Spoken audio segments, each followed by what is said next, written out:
Lab taken to class. Special care and support for research. Global certifications. KL, deemed to be university. Schedule కులాల reservation వర్గీకరణ కోసం ఒక సుదీర్ఘమైన పోరాటం ఈ తెలుగు నేల మీద జరుగుతుంది. 94లో ఉద్యమం మొదలైతే 2024 వరకు కొనసాగుతుంది. నా బిడ్డ సమానుడు, కొడుకు సమానుడు భరత్ ప్రసాద్ యువ నాయకుడిగా ఇప్పటికే మొత్తం ఉమ్మడి మహబూబ్నగర్లోనూ, నాగర్ కర్నూలు ప్రస్తుత జిల్లాలోనూ ఒక యువ నాయకుడిగా ఎదుగుతున్నారు. ఆయన ప్రెస్ మీట్లో మాట్లాడుతున్న సమయంలో ఆయన ఒక చిన్న బిడ్డగా అనిపించినా కూడా జాతి పట్ల, సమాజం పట్ల ఒక సంపూర్ణమైన అవగాహన ఉన్నదనే విషయం తన ఉపన్యాసం ద్వారా ప్రెస్ మీట్లో మాట్లాడిన సందర్భం తెలిపింది. అందువల్ల తన మీద నాకు కూడా ఒక నమ్మకం ఏంటంటే ఎస్సీ వర్గీకరణ కోసమే ఒక రాజకీయ నిర్ణయం తీసుకున్న తండ్రి కొడుకుగా రేపు ఎస్సీ వర్గీకరణ సమస్య పరిష్కారం కోసం జరిగే ప్రయత్నంలో యువ నాయకుడిగా కీలకమైన భూమిక పోషిస్తాడనే నమ్మకం నాకున్నది. గౌరవ నరేంద్ర మోడీ గారికి ప్రతి ఒక్కరూ అండగా నిలబడి కమలం పువ్వు గుర్తు మీద ఓటేసి అఖండ మెజార్టీతో గెలిపించాల్సిన బాధ్యత ఒక్క మార్గలికే కాకుండా అన్ని వర్గాల ప్రజల మీద ఉన్నదనే విషయం కూడా నేను విజ్ఞప్తి చేస్తున్నా. రాజకీయ ప్రాతినిధ్యం కల్పించే విషయంలో కూడా కాంగ్రెస్ పార్టీ మాదిగలకు ఎన్నడూ లేనంత అన్యాయం చేసింది. ఈ ఎన్నికల్లో నాగర్ కర్నూలు స్థానికేతరుడైన దళితుల్లో మాదిగల జనాభా ఇక్కడ నాగర్ కర్నూలులో 80-85% ఉంటుంది. ఇక్కడ 15-20% ఉండబడే స్థానికుడు కాదని మళ్ళీ రవికి టికెట్ కేటాయించగలిగారు. ఇదే జిల్లాలో, ఇదే పరిధిలో ఉండబడే కాంగ్రెస్ పార్టీలోనే జాతీయ కార్యదర్శి అని చెప్పబడుతున్న మాదిగ సంపత్ కుమార్ గారి యువ నాయకులకు ఎదుగుతున్న ఇంకోరికి కానీ ఇక్కడ స్థానమే లేకుండా పోయింది. ఇక్కడ రీతిలో చూసినా కూడా కాంగ్రెస్ మాకు న్యాయం చేయదని కూడా తెలిపింది. ఇట్లాంటి పరిస్థితిలో కాంగ్రెస్ పార్టీకి ఓటేయడం అంటే అది మాదిగల అభివృద్ధికి ఉపయోగపడదు, కానీ మాదిగలు మరింత నష్టపోవడానికే, మాదిగలు తమ అస్తిత్వాన్ని కోల్పోవడానికే అది దారితీస్తుంది. కాబట్టి ఎట్టి పరిస్థితిలో కాంగ్రెస్ పార్టీకి ఓటేయాల్సిన అవసరం మాదిగలకు రావద్దని చెప్పి నేను సవినంగా విజ్ఞప్తి చేస్తున్నాను. నరేంద్ర మోడీ గారు దాన్ని స్వార్థం సాక్ష్యం ఏంటంటే ఇప్పుడు ఇదే తెలంగాణలో 3 స్థానాలు రిజర్వేషన్ అన్న కాడ 3లో ఎప్పుడు మేము 2 అడుగుతాం, 3 కూడా మేము అడగం. కాబట్టి 2 స్థానాల్లో బీజేపీ నిలబెట్టడమే మాకు గుర్తింపు, గౌరవం వస్తుంది అనడానికి ఇది సాక్ష్యం.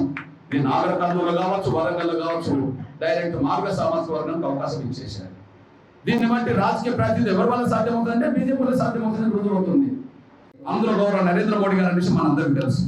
అవును, మన ఇష్టమున్నా లేకపోయినా, చాలా మందికి ఇష్టమున్నా లేకపోయినా మెజార్టీ ప్రజల విశ్వాసాన్ని గౌరవించాల్సిన అవసరం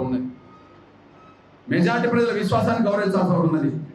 అవును, రాముడి జన్మస్థలం అయోధ్య అయినప్పుడు ఆయన జన్మస్థలంలోనే మళ్ళా రామ మందిర నిర్మాణం జరగాలని చెప్పి 100 సంవత్సరాల ఆకాంక్ష, ఆ 100 సంవత్సరాల ఆకాంక్షను ముందుకు నడిపించింది బీజేపీ. ఆ 100 సంవత్సరాల ఆకాంక్షకు రూపం ఇచ్చింది బీజేపీ. గౌరవ నరేంద్ర మోడీ గారి హయాంలో అది సంపూర్ణంగా పూర్తి అయిపోయింది. అది మన ప్రారంభం జరిగింది, మనం చూస్తున్నాం. ఈ విషయంలో నేను క్రైస్తవ సోదరులకు, ఈ విషయంలో నా ముస్లిం సోదరులకు విజ్ఞప్తి చేస్తున్నాను. నేను రామ మందిర నిర్మాణాన్ని అపార్థం చేసుకోవద్దు, స్వాగతించడం నేర్చుకోవాలని గుర్తు చేస్తున్నాను. యేసుక్రీస్తు పుట్టిన స్థలం జెరూసలేం. ప్రపంచంలో ఉండబడే యేసుక్రీస్తు విశ్వాసులు, క్రైస్తవ విశ్వాసులు అందరూ ఎక్కడికి పోవాలనుకుంటారు జీవితకాలంలో అంటే జెరూసలేం వెళ్ళి రావాలనుకుంటారు. అంటే యేసుక్రీస్తు పుట్టిన స్థలానికి వెళ్ళి అక్కడ ఉండబడే చర్చిలో ప్రార్థన చేస్తే వాళ్ళకు ఏదో ప్రాప్తి జరుగుతుందని అనుకుంటారు. అది విశ్వాసం. మరి యేసుక్రీస్తు పుట్టిన స్థలానికి క్రైస్తవ భక్తులు వెళ్ళడం కరెక్ట్ అవుతే, మహమ్మద్ ప్రవక్త పుట్టిన స్థలానికి మక్కా వెళ్ళడం ప్రపంచంలో ముస్లింలందరి విశ్వాసం ప్రకారం అది కరెక్ట్ అవుతే, రాముడి మీద విశ్వాసం ఉన్నవాళ్ళు, ఆయన గొప్ప రాజు అనుకోవచ్చు లేదా దేవుడు అనుకోవచ్చు, మరి రాముని దగ్గరికి వెళ్ళాలంటే అయోధ్యకి వెళ్ళాలి. అయోధ్యలో ఆయన రామ మందిర నిర్మాణంలో పూజలు చేస్తారు. ఆయన ముస్లింలందరికీ వ్యతిరేకం అని చెప్పి చాలా మంది దుష్ప్రచారం చేస్తుంటారు. కానీ ముస్లింలో బాధలు పడ్డ వాళ్ళ వైపు కూడా ఆయన ఉంటాడు. ఉదాహరణకు త్రిపుల్ తలాక్ చట్టం ఉండడం వల్ల ముస్లిం మహిళలకు ఎంతో ఆవేదన ఉండేది.